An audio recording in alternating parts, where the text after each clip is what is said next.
Assalamualaikum warahmatullahi wabarakatuh. Selamat datang di materi sistem reproduksi untuk pertemuan kedua materi biologi SMA atau MA kelas 11 yang disusun oleh Miftahul Jannah dengan NIM 2010207018 dari kelas Pendidikan Biologi 1. Nah, adapun tujuan pembelajaran yang harus dicapai peserta didik meliputi 3. Yang pertama, peserta didik dapat menjelaskan proses pembentukan sel kelamin. Kedua, peserta didik dapat menjelaskan fase ovulasi dan juga menstruasi.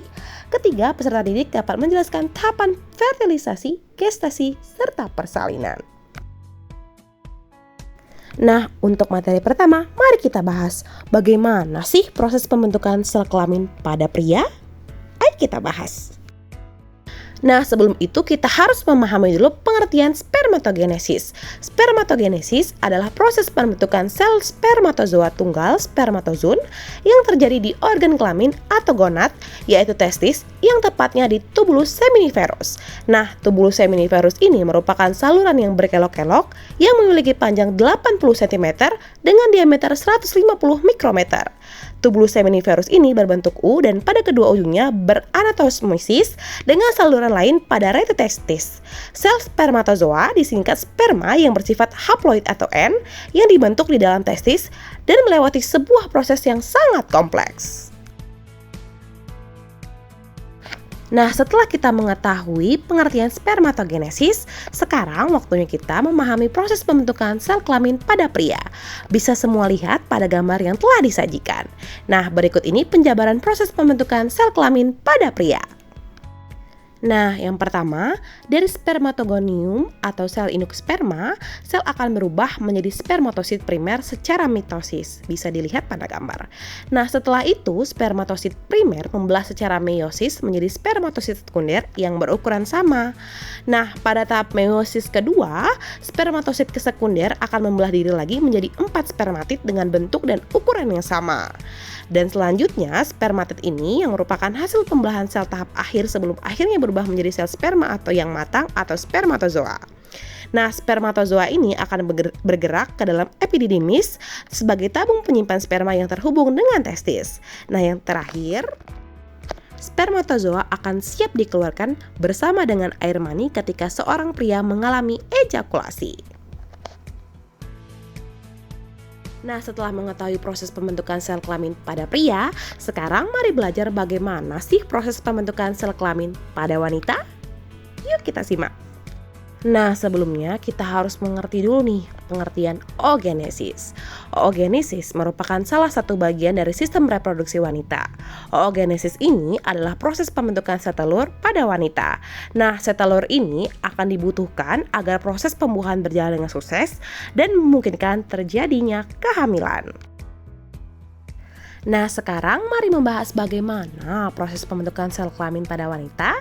Nah, sudah tertera pada gambar yang telah disajikan, itu adalah serangkaian proses pembentukan sel kelamin pada wanita, yang dimana penjabarannya sebagai berikut. Oogenesis terjadi di dalam ovarium. Nah, secara singkat, proses oogenesis ini meliputi sebagai berikut. Oogenesis diawali dari sel induk atau oogenium yang bersifat diploid dan mengandung 23 pasang kromosom yang membelah secara mitosis dan menghasilkan oosit primer. Nah, perkembangan oosit primer ini terhenti sampai pada wanita mengalami masa pubertas. Mulai masa pubertas ini, oosit primer melakukan pembelahan meiosis yang terjadi 2 kali. Pembelahan meiosis 1 menghasilkan 2 sel yang ukurannya tidak sama, yaitu sel yang berukuran besar atau normal yang disebut dengan oosit sekunder, dan sel yang berukuran lebih kecil yang disebut badan kutub primer atau polosit primer. Dan selanjutnya, oosit sekunder ini akan membelah secara meiosis 2 dan menghasilkan ootit dan badan kutub sekunder atau yang disebut dengan polosit sekunder. Nah, kemudian ootit ini akan tumbuh menjadi ovum atau sel telur. Nah, selanjutnya mari kita bahas bagaimana proses terjadinya fase ovulasi dan juga menstruasi. Nah, sebelum itu, mari kita bahas pengertian fase menstruasi dan juga ovulasi. Menstruasi adalah keluarnya darah dari vagina yang terjadi sebagai dampak dari siklus bulanan. Menstruasi terjadi jika ovum atau sel telur tidak dibuahi oleh sperma. Nah, oleh karena itu, perempuan yang sedang hamil tidak mengalami menstruasi karena ovumnya sudah dibuahi oleh sperma. Sementara itu, ovulasi adalah peristiwa pelepasan ovum yang berupa oosit sekunder atau sel yang berukuran besar dari ovarium atau indung telur. Nah, ini adalah tahapan-tahapan atau fase menstruasi pada wanita.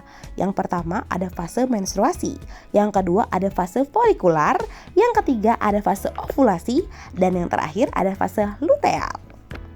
Nah, bagaimana penjelasannya? Mari kita simak. Nah, yang pertama kita bahas ada fase menstruasi. Pada fase ini, lapisan dinding dalam rahim yang mengandung darah, sel-sel dinding rahim, dan lendir atau yang dikenal dengan endometrium meluruh dan keluar melalui vagina. Proses ini dimulai sejak hari pertama siklus menstruasi yang dimulai dan bisa berlangsung selama 4 hingga 6 hari. Pada tahapan ini, biasanya wanita merasakan beberapa gejala nih, seperti nyeri perut bawah dan punggung yang sangat hebat akibat rahim berkontraksi untuk membantu meluruhkan endometrium. Nah, itu adalah ilustrasi dari fase menstruasi. Nah, selanjutnya kita akan bahas fase kedua yaitu folikular. Seperti yang teman-teman lihat pada gambar yang telah ditampilkan. Tahapan ini terjadi sejak hari pertama menstruasi sampai memasuki fase ovulasi. Dalam tahapan ini, ovarium memproduksi folikel yang berisi sel ovum atau sel telur. Pertemuan folikel ovarium kemudian menyebabkan endometrium itu semakin menebal. Fase ini terjadi pada hari ke-10 dari 28 hari dalam sebuah siklus menstruasi. Umumnya, lama waktu yang dihabiskan pada tahapan ini akan menentukan berapa lama siklus menstruasi seorang wanita nantinya akan berlangsung. Nah, selanjutnya kita akan bahas fase ketiga yakni fase ovulasi. Seperti yang teman-teman lihat pada gambar yang telah disajikan, itu merupakan ilustrasi dari fase ovulasi yang terjadi pada siklus menstruasi. Pada fase ini, sel telur dilepaskan untuk siap dibuahi oleh sperma. Sel telur yang telah matang akan bergerak ke tuba Pavlovi dan menempel di dinding rahim. Sel telur ini umumnya hanya bertahan selama 24 jam saja. Apabila tidak ada sperma yang masuk untuk membuahinya, sel telur ini akan mati. Namun, jika sel telur bertemu dengan sperma dan sudah dibuahi, kehamilan bisa terjadi. Fase ovulasi ini menandai masa subur wanita dan biasanya terjadi sekitar 2 minggu sebelum siklus menstruasi berikutnya dimulai. Jadi, jika kamu dan pasangan ingin merencanakan kehamilan, ini merupakan fase yang paling tepat untuk melakukan pembuahan. Nah, kita akan bahas fase terakhir yaitu fase luteal. Ini adalah gambar ilustrasi dari fase luteal. Setelah fase ovulasi, folikel yang telah pecah kemudian mengeluarkan sel telur yang akan membentuk korpus luteum yang memicu peningkatan hormon progesteron untuk mempertebal lapisan dinding rahim. Fase ini dikenal dengan fase pramenstruasi yang ditandai dengan gejala seperti payudara membesar, muncul jerawat, badan terasa lemas, hingga menjadi mudah barah atau emosional. Nah, kita akan masuk ke materi yang ketiga, yaitu bagaimana tahapan fertilisasi, gestasi, dan juga persalinan. Mari kita bahas bersama-sama. Nah, yang kita akan bahas pertama yaitu fertilisasi. Berikut adalah gambar ilustrasi dari fase fertilisasi. Fertilisasi merupakan proses pembuahan alami yang terjadi pada organ reproduksi wanita. Fertilisasi ini ditandai adanya peleburan sel sperma dan sel telur yang berhasil membentuk zigot. Sel telur atau ovum yang telah masak akan dikeluarkan ovarium menuju rahim. Proses pelepasan tersebut disebut dengan ovulasi. Dalam perjalanan ke rahim, bila ovum bertemu dengan sperma di saluran telur atau tuba Pavlovi, maka ovarium akan dibuahi sperma. Perlu diingat, hanya satu sperma saja yang akan berhasil masuk ke satu sel ovum, yang pada kemudian inti sel sperma akan bergabung dengan inti sel ovum. Selanjutnya kita akan bahas gestasi. Gestasi atau biasa disebut dengan kehamilan merupakan proses berkembangnya embrio di dalam uterus setelah terjadinya fertilisasi atau pembuahan. Nah, berikut ini adalah fase perkembangan bayi. Pada bulan pertama, fase pembelahan, kemudian masuk ke bulan kedua, mulai terlihat bentuknya dan pembentukan organ baru dimulai. Pada bulan ketiga, pertumbuhan panjang tubuh. Pada bulan keempat, terbentuk karakteristik bayi. Pada bulan kelima, terasa gerakan janin. Pada bulan keenam, kulit tampak berkerut. Pada bulan ketujuh, kelopak mata sudah tidak menempel.